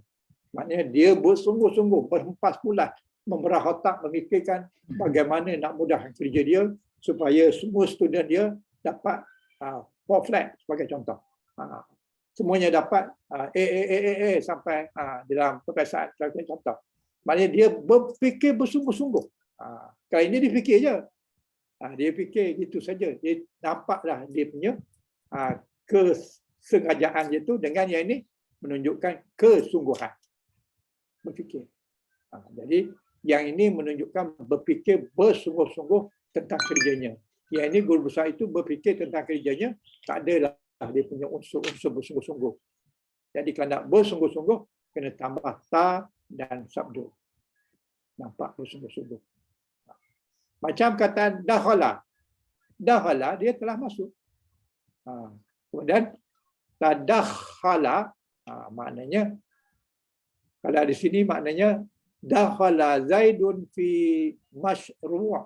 Jadi Zaid menyertai di dalam projek itu. Jadi menyertai itu tidak memainkan peranan yang penting lah dalam projek itu sebab dia hanya menyertai kita saja. Tapi kalau dia orang yang benar-benar bertanggungjawab terhadap projek itu, maka kita katakan tadakhala Zaidun fi masru'in. Jadi Zaid campur tangan. Selain tadi menyertai, ini campur tangan di dalam projek itu. Jadi dua makna yang berbeza. Yang ini nampak bersahaja, yang ini nampak bersungguh. Tadakhala maknanya menunjukkan campur tangan itu yang serius, yang lebih bersungguh-sungguh di dalam projek tersebut. Itu makna yang pertama. Jauh ini ada perbincangan tentang makna yang pertama ni. Okey, tak ada jawapan tu. Kira bagus itu. Clear. Alhamdulillah. Okey, makna yang kedua. Makna yang kedua, tambah ta dan sa'du kepada fa'il madhi itu jadi 5 huruf adalah menunjukkan kesan daripada tindakan. Yang tadilah yang kita bincang tadi, iaitu daripada memecahkan kepada pecah. Kasara memecahkan. Takassara pecah berpecah. Jadi kasarat zujaja patakassara. Maka kasarat maknanya ini bukan saya. Bukan saya ni. Kalau saya kasartu, ini kasarat. Kasarat namanya telah pecahlah kaca. Maka dia pecah berkecah. Jadi telah pecahlah kaca dan kaca kemudian takassara. Jadi akibat daripada kasara ni tadi, maka takassara. Maka pecah berkecailah dia. Ini makna yang sama yang kita tunjuk tadi, yang kita bincang tadi. Okey, makna yang ketiga. Berdaya upaya diri dalam kerjaan. Berdaya upayakan diri. Apa maksud berdaya upayakan diri? Berdaya upayakan diri dalam pekerjaan. Maknanya membuat bersungguh-sungguh lah. Jadi maknanya antara lain tambah ta dengan sadu ni menunjukkan kesungguhan, bersungguh-sungguh, ataupun berdaya upayakan diri dalam membuat satu pekerjaan. Macam contohnya taju'a. Taju'a itu fa'il madhi. Makna dia apa? Makna dia telah berani. Dia orang yang berani. Dia telah berani. Saju'a itu berani. Dia telah berani. Tapi apabila tambah dengan ta dengan sin, jadi tasajja'a, dia telah memberanikan diri. Dia orang berani satu, okeylah. Tapi ini dia memberanikan diri. Maknanya kalau dalam peperangan tu, dia memberanikan diri, dia duduk di frontliner, duduk depan, duduk orang yang barisan pertama, memberanikan diri. Tasajja'a. Tasajja'a tu maknanya bersungguh-sungguh lah. Dia memberanikan diri menghadapi peperangan, menghadapi COVID, menghadapi orang yang sakit, yang mudah berjangkit dan sebagainya. Jadi frontliner. Jadi frontliner tak sama dengan orang yang berani. Orang berani, tapi ini dia duduk depan jadi frontliner, orang yang duduk depan. Jadi maknanya ini lebih bersungguh-sungguh. Kalau dia berani je, dia walaupun dia berani, tapi kalau dia tak pergi, dia tak berjuang, tak ada apa-apa lah. Hanya sekadar berani. Tapi apabila dia duduk frontliner, maknanya pastilah dia buat dengan bersungguh-sungguh. Kalau tidak, dia mungkin mati dulu. Dia mungkin terkorban. Kalau berperang, jadi penglima depan tu buat tak sungguh-sungguh, mungkin dia terkorban ataupun anak buah dia pun mungkin terkorban. Begitu je frontliner dengan kalau COVID ni, kalau dia tidak berhati-hati, tak bersungguh-sungguh, mungkin dia pun kena COVID. Dan orang lain pun mungkin kena akibat daripada dia dan sebagainya. Jadi tasajja'a tu menunjukkan kesungguhan. Ataupun berdaya upaya diri membuat satu-satu pekerjaan.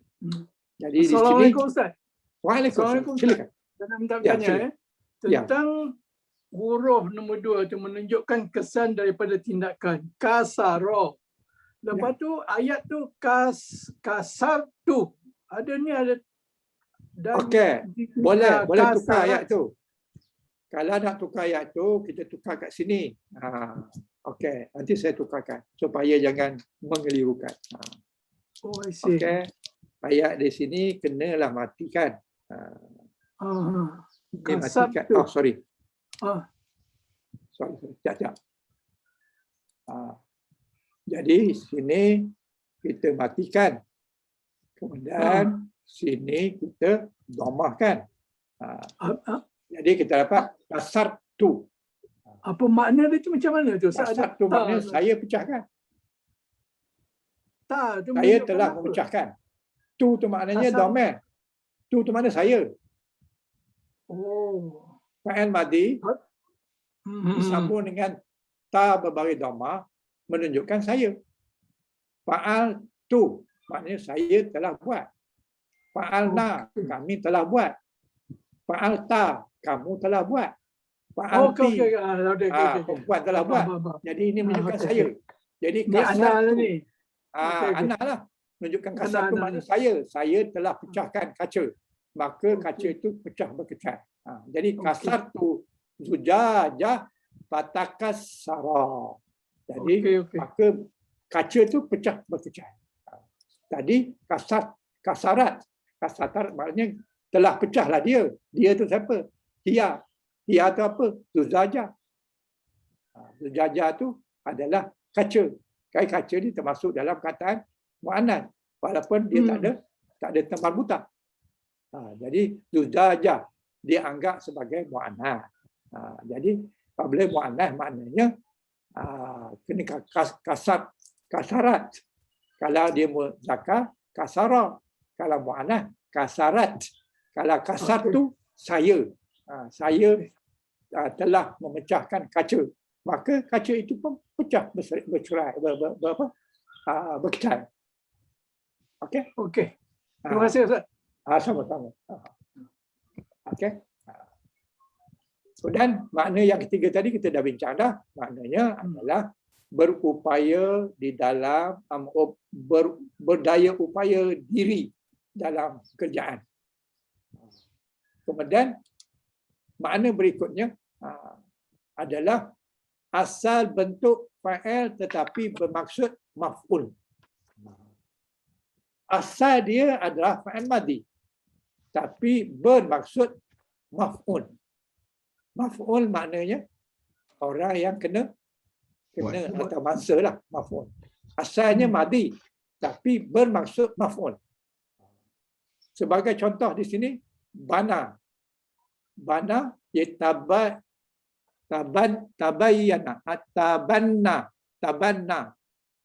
tabanna ni adalah tambah ta dengan sabdu daripada perkataan bana ni maksudnya generalnya adalah membina. Membina itu maksud dia, membina. Jadi tabayya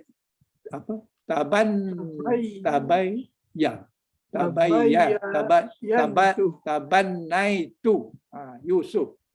Tabanaitu Yusuf tu maknanya aku mengambil Yusuf sebagai apa? Sebagai anak angkat. Jadi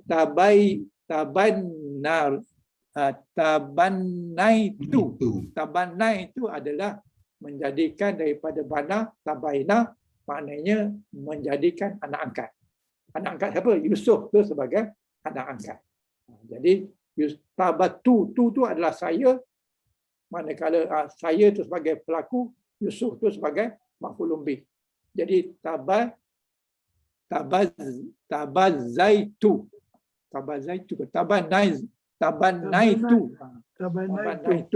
Jadi maknanya saya telah menjadikan anak angkat kepada Yusuf.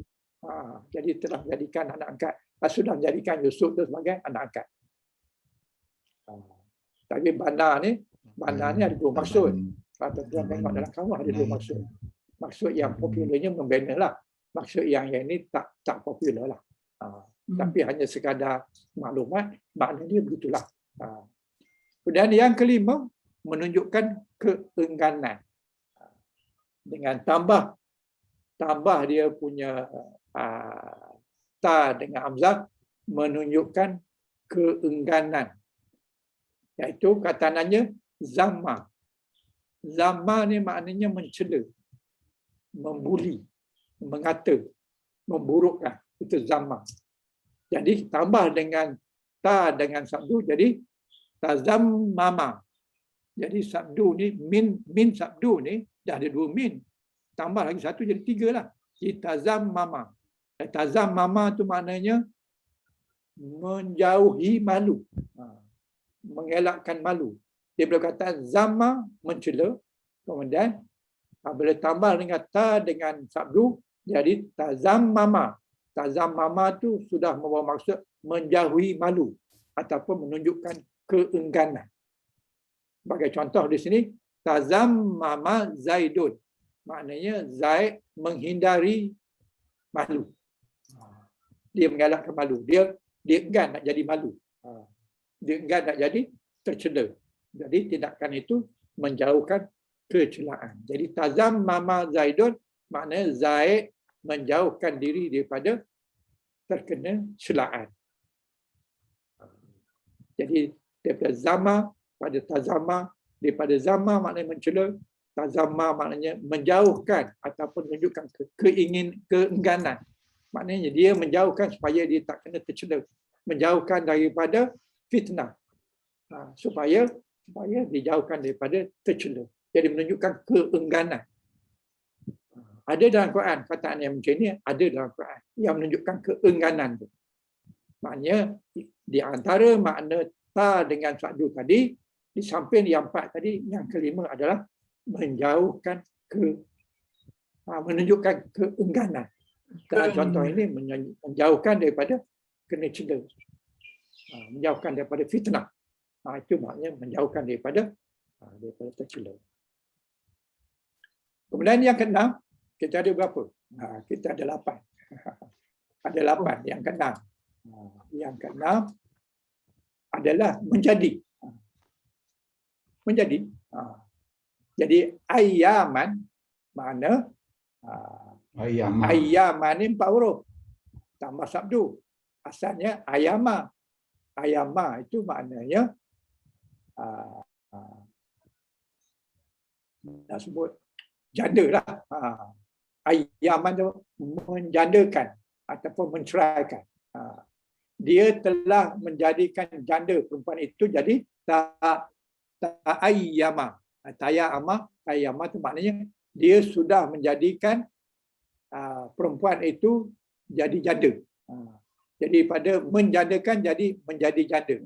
Jadi ta'ayyama ni adalah menjadikan janda. Dijadikan perempuan itu sebagai janda. Maknanya dia menceraikanlah. Maknanya dia telah menjadikan janda perempuan itu, maknanya dia ceraikanlah perempuan itu, isteri dia. Jadi contoh yang dia bagi ini ta'ayyama imra'atu. Tabayyana imra'atu, tabayyana fi'il madhi yang maksudnya menceraikan ataupun menjandakan perempuan itu. Imra'atu bagi dhamma kerana dia sebagai fa'il kepada yatama tambah. Jadi sebagai fa'il. Jadi dia telah menceraikan perempuan itu. Sepatutnya bukan sabdu ni, ini bagi atas ni. Sebab dia jadi maf'ul lebih. Maf'ul. Tukarlah. Betulnya yang mar'ata. Al-mar'ata je, Ustaz. Ta'ayyamal mar'ah. imra'ata. Jadi Imra'ata. Tolong betulkan.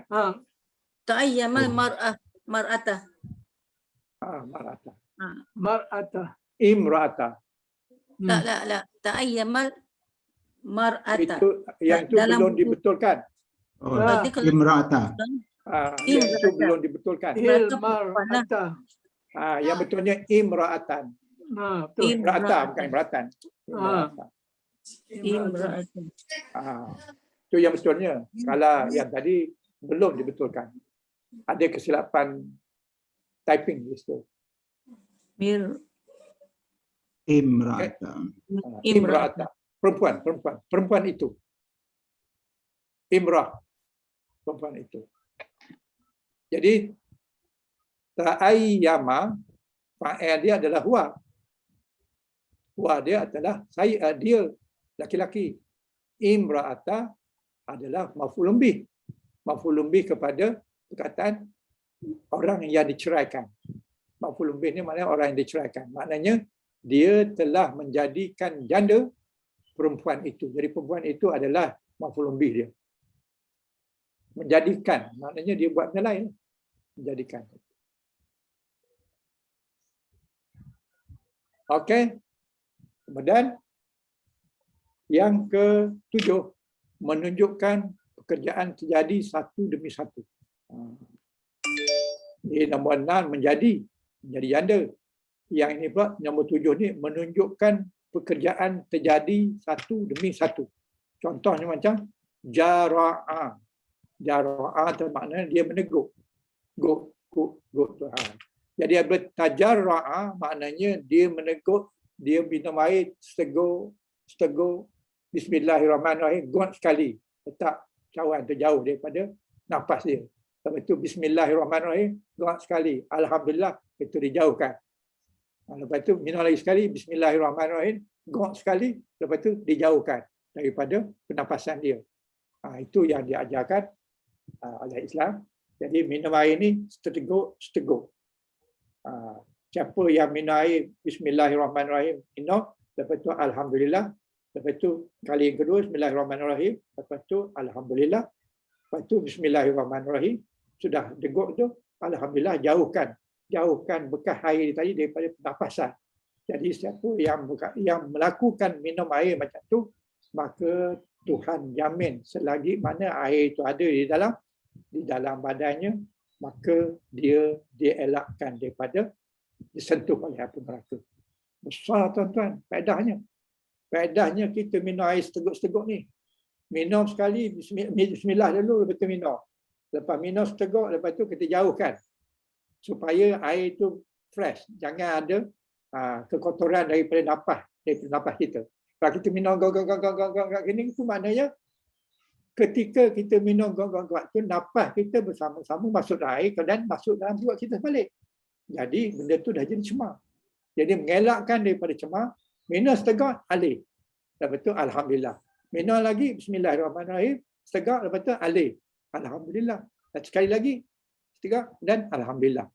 Siapa yang minum macam tu, Tuhan jamin selagi ada air di dalam badannya, airnya tu, maka ia ni dijauhkan daripada api neraka. Itu ada hadisnya. Nanti saya cuba carikan hadisnya. Sebab sekarang ni saya tak ingatlah dia punya matan dia. Tapi maknanya memang ada hadis yang mengatakan begitu. Jadi di sini menegur minumlah. Kemudian apabila tambah dengan sabdu tajarra'a maknanya dia telah teguk demi teguk. Kalau ini teguk saja, maknanya dia minum saja. Yang ini keadaan dia minumnya satu demi satu.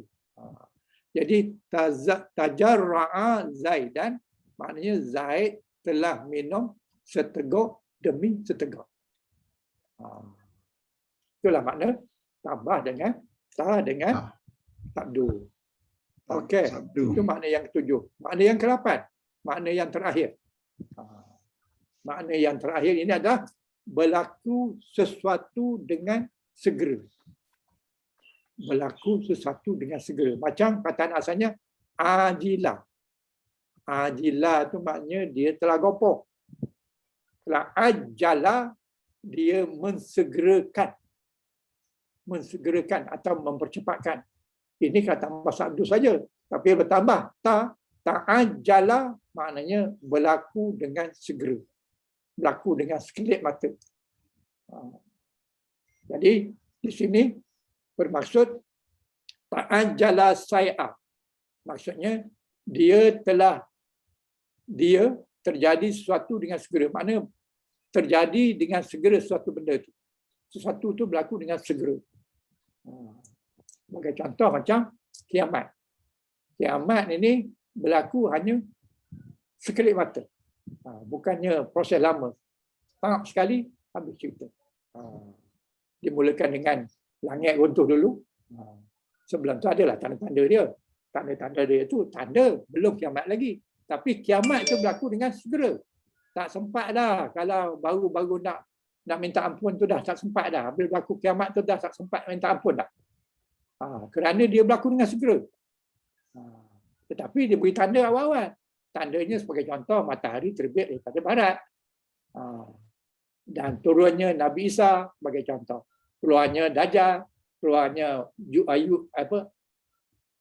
Ma'jud dan Ma'jud. Ma'jud. Itu tanda-tanda. Belum berlaku. Tapi bila sampai waktu berlaku tu, ta'ajjal. Berlaku dengan serta-merta. Tak sempat dah. Waktu itu kalau tengah memandu pun memandulah. Kiamat jugalah berlaku. Tak sempat kita nak balik, nak tengok anak kita macam mana. Tak sempat dah. Bila sampai waktu itu. Jadi ta'ajjala sa'in. Kalau dikata ta'ajjala khabar. Maknanya berita yang mengejut. Berita yang segera. Berita tersegini. Ta'ajjala. Kemudian sini, syai'un berubah al-khabar. Berita. Jadi berita terkini ataupun berita mengejut. Itulah makna berlaku dengan segera. Begitu juga dengan bayana. Bayana ni maksud menjelaskan. Kalau tabayana, menerangkan sesuatu menjadi lebih jelas. Bersegera ni maksudnya lebih jelas. Jadi bayana adalah menjelaskan. Kata bayyana menjelaskan dengan sedetail-detailnya. Tabayyun menjelaskan dengan sejelas-jelasnya. Dinamakan tabayyun. Jadi maksud berlaku dengan segera samalah juga dengan sejelas-jelasnya. Kalau kataan ta'anjala jadi segera, tapi kalau bayyana tidaklah segera-gera, tapi bayyana ni maksudnya sejelas-jelasnya. Jadi itulah di antara maksud tambah ta dan sabdu kepada huruf 3 huruf. Ada 8 makna. Dan antara satu dengan yang lain tu dia dekat-dekat je bezanya. Payah juga kita nak bezakan, nak asingkan jauh, tidak payah sikit. Tapi dalam Quran benda tu ada sebab-sebab tertentu kenapa di tempat ini digunakan macam ni, di tempat ini digunakan ada sabdu, dan tempat lain tak ada sabdu dan sebagainya. Jadi itu adalah ilmu balaghah. Jadi untuk ilmu yang kita belajar sekarang ni, saya rasa dengan 8 makna ni pun dah mencakupilah makna keseluruhan perkataan yang ditambah ta dan sabdu. Okey, ada soalan?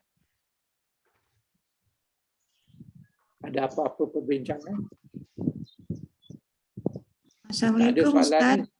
Ya, silakan. Assalamualaikum Ustaz. Nak tanya, tadi contoh yang ta dengan sabdu. Apa ni, 3 wazan campur 2 huruf ni kan? Ya. Ada contoh Ustaz bagi 8 maksud makna dia. Katalah macam satu-satu ayat kita bertemu dalam Quran tu kan. Macam mana kita nak tahu dia jatuh dekat makna yang mana? Oh. Okey. Tidak mudah nak jawab yang tu. Melainkan kita faham makna dia apa. Macam di sini, makna dia maknanya segera. Yang sini tabayun maknanya lebih menjelaskan. Jadi perkataan segera ni dia perkataan ajala. Jadi kalau kataan tu menunjukkan gerakan seperti ini ajala, maka dia berada di dalam contoh maksud yang ke-8. Tapi kalau dia berada macam contoh, katakan kita ambil contoh yang keempat, asal bentuk fa'al tapi dia jadi maf'ul. Jadi maknanya kita kena tahu makna baina tu. Apa dia makna baina? Kemudian apa makna bayyana? Barulah kita boleh letakkan dia yang nombor berapa. Ini maksud yang nombor 2, ini maksud yang 3. Dengan syarat kita tahu apa maksud dia. Apa maksud perkataan tu, barulah kita dapat kelaskan makna itu makna yang baik. Jadi maknanya kita tak ada pilihan nak dapatkan benda-benda macam tu, melainkan selalu praktis. Selalu buat dia punya latihan supaya kita familiar. Dan juga selalu membaca. Baca Quran ke, baca kitab-kitab yang bahasa Arab. Apabila kita jumpa perkataan tu, kita cek dia dari mana-mana. Mana-mana ni? Makna yang mana satu. Selalunya kan Ustaz, kalau misal kata kalau kita tahu daripada fi'il madi dia tu, mungkin kita boleh lebih tahu lagi ke makna dia? Betul, itu di antara syaratnya kita kena faham makna madi dia. Madi dia? Makna madi dia cukup besar. Bukan saja makna madi saja, kita kena tahu yang ni sini. Yang ni. Apa namanya? Yang masa semula. Bukanlah madi saja, kita kena familiar juga makna-makna ini. Makna fa'il madi, fa'il mudhari', masdar. Isim fa'il, isim maf'ul, fa'il mama dan fa'il nahi. Jadi ke berapa ni? 5, 6. 7 ni kita kena faham. Kita kena familiar. Apabila kita dapat je fa'il madi dia, kita tahu apa mudhari', apa masdar, apa isim fa'il, apa isim maf'ul, apa isim amar dan apa dia isim nahi. Jadi kalau kita tak tahu salah satu daripadanya, apabila kita jumpa kataan ni, kita tak dapat nak bayangkan apa asalnya. Jadi apabila jumpa kataan ni selain daripada fa'il madi, kita kena dapatkan madinya. Kalau kita jumpa tafa'ula, apa madi dia?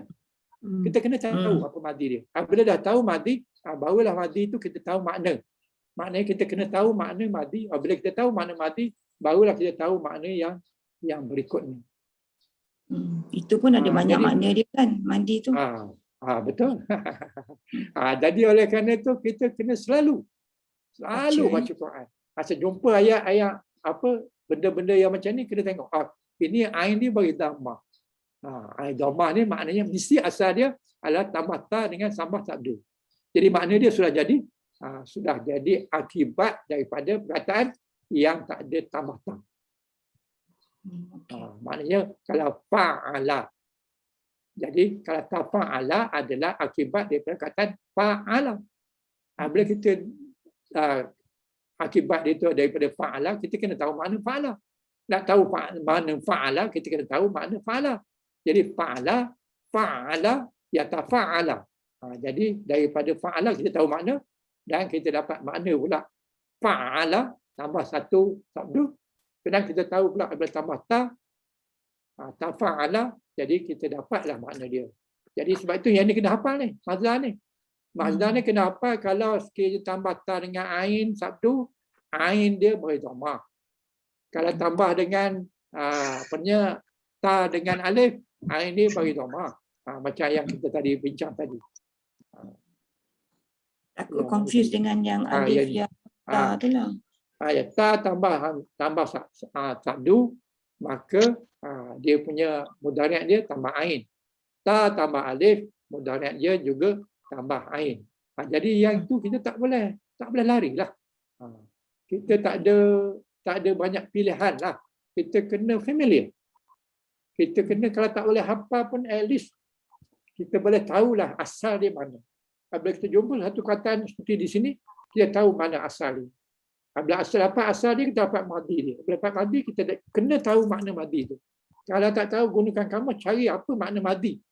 Jangan cari yang kita dapat perkataan tu. Kalau macam di sini, tatafa'ala ni, nak cari ni tak jumpa. Dalam kamus dia tak bagi macam ni. Tapi dia bagi madinya.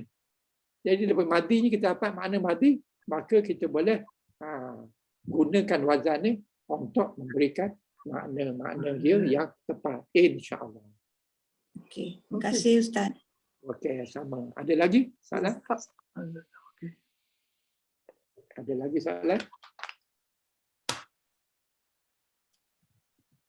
Okey. Kalau tak ada, kita berhenti di sini dululah. Okey. Ada soalan? Tak ada. Kita berhenti di sini dulu. A'udzubillahi minasyaitonirrajim. Bismillahirrahmanirrahim. Subhanakallah wa bihamdik. Asyhadu an la ilaha illa anta. Astaghfiruka wa atubu ilaih. Alhamdulillah. Nahmaduhu wa nasta'inuhu wa nastaghfiruhu wa na'udzubillahi min syururi anfusina wa min sayyiati a'malina. May yahdillahu mudhillalah wa may yudlil fala hadiyalah. Ya Allah, segala puji hanya bagi-Mu ya Allah. Kami sentiasa memuji-Mu ya Allah. Kami sentiasa memohon pertolongan dan memohon keampunan-Mu ya Allah. Dan kami berlindung dengan-Mu ya Allah daripada kejahatan diri kami dan juga daripada keburukan amalan kami. Para siapa yang Engkau beri petunjuk ya Allah, tiada siapa yang boleh menyesatkan kami. Begitu juga barang siapa yang disesatkan, maka tiada siapa yang boleh memberi petunjuk. Sesungguhnya kami berhimpun pada pagi ini bagi menyatakan kesyukuran kami ke atas kurniaan-Mu yang tidak ternilai banyaknya. Jadikanlah kami ini ya Allah hamba-hamba-Mu yang sentiasa bersyukur atas nikmat yang telah Engkau limpahkan kepada kami.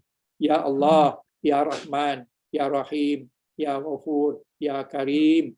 Sesungguhnya Engkau Maha mengetahui bahawa kami di sini sangat ingin menimba ilmu-Mu yang sangat luas bagi menjadikan kami ini sebagai hamba-hamba-Mu yang Kau redai.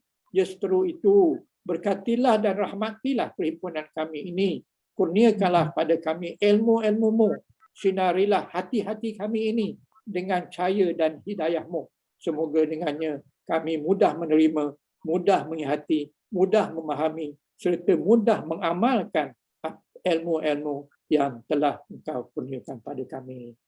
Allahumma fir lana dzunubana wa li ikhwanina alladzina sabaquna bil iman wa la taj'al fi qulubina ghillan lil ladzina amanu rabbana innaka ra'ufur rahim. Rabbana atina fid dunya hasanah wa fil akhirati hasanah wa qina azabannar wa qina azabannar wa qina azabannar. Rabbana taqabbal du'ana innaka antas samiun alim wa tub alaina innaka antat tawwabur rahim. Subhana rabbika rabbil izzati amma yasifun wa salamun alal mursalin walhamdulillahi rabbil alamin. Taqabbalallahu minkum. Innakum taqabbal ya karim.